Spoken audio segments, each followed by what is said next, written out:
What's going on, YouTubers? I'm gonna leave a video and a link in the description below for y'all to check out, and kind of goes more technical than what I'm saying. I'm sure the channel won't mind. This whole thing about, opening the country back up and versus keeping it closed and contained, I sympathize and I get both sides, and I'm not gonna try to make an argument or argue with anyone here, and just say my part, and that is, I get it. Everyone is starting to lose their shit. Everyone is ready to get back to normal life, including yours. But I'm in a different position than a lot of people, right? I'm still getting paid. I'm still working from home. It hasn't affected me in the same way that it may affect a lot of people in the private sector that are no longer getting paid, right? They are no longer able to sustain staying at home. And I sympathize, I get it. You're ready to go back to work because this shit is not cutting it. Everyone is in different situations. I just heard the other day, my wife was saying that one of her coworkers, who's not really a coworker, he's a temp, doesn't want to go back to work, even though they're offering to accommodate him so that he can work from home as a temp for the company that my wife works for. And the reason why he doesn't want to go back to work, which everyone has a different take on it, everyone is in a different position, is he is actually getting now, and has been getting, more money on unemployment to stay home and do nothing versus go back to work and make what the temp agency was paying him, which is pretty decent money. So he's looking at it from a financial stance, right, more than a health stance. Like, okay, I don't want to go back to work because I don't want to get exposed, right? His take on it is, I make more money at home than I do working from home, getting paid what the temp agency was paying me. I get paid the same. Me, Red, gets paid the same,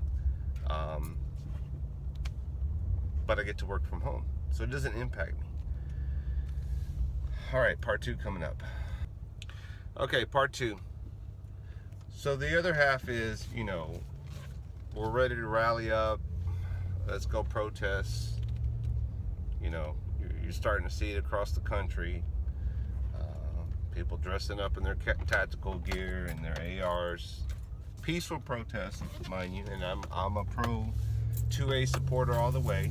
And if you want to go rally, go rally. I don't have anything against that.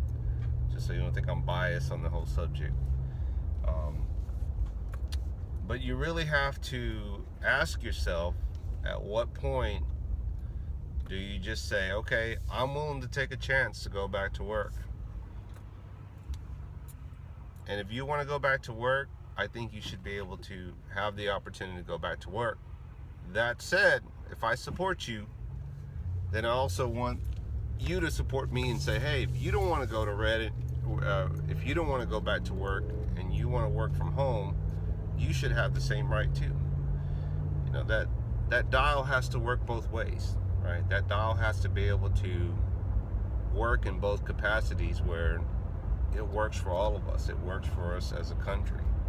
And while not everyone's going to get that option, I'm passing up a Goodyear mechanic shop, tires, oil change, those jobs are essential. There are just some people that are just between the dial, that they don't have an option either way.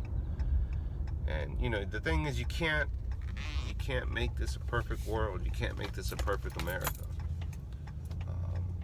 As fair as I like to make things, as fair as I like to see things play out, the reality is that's just the way the world is.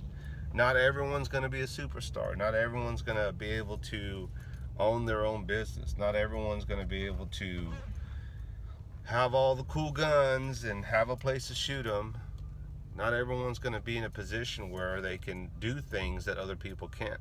It's just the way life is. Same goes for me.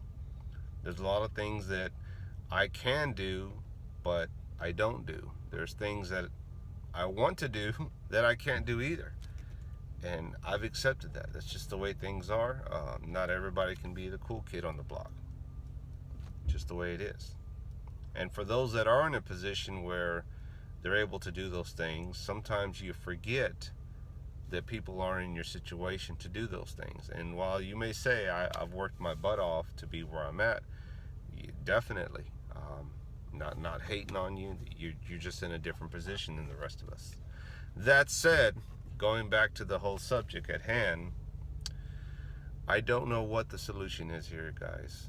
All I know is that I sympathize with both sides. I see what you're saying.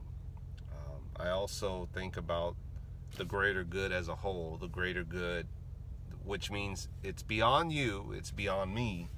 It's not about what I want. It's not about what Red wants, and you know. And my thought on it is, we stay in place. However, I think that the government should work with us, not support us in the sense of you don't have to ever work again, but just until this somewhat blows over or we can come up with a cure, maybe consider giving people those stipend checks where they can say, hey, because the only way people are going to be able to accept this whole stay home, don't go back to work, don't be out in public, don't be socializing, without having to worry about bills and mortgages and food on the table for the kids, etc., is to be able to say, look, we will offset your mortgages, your rent for the next 6, 8, 10 months, 12 months, whatever it may be.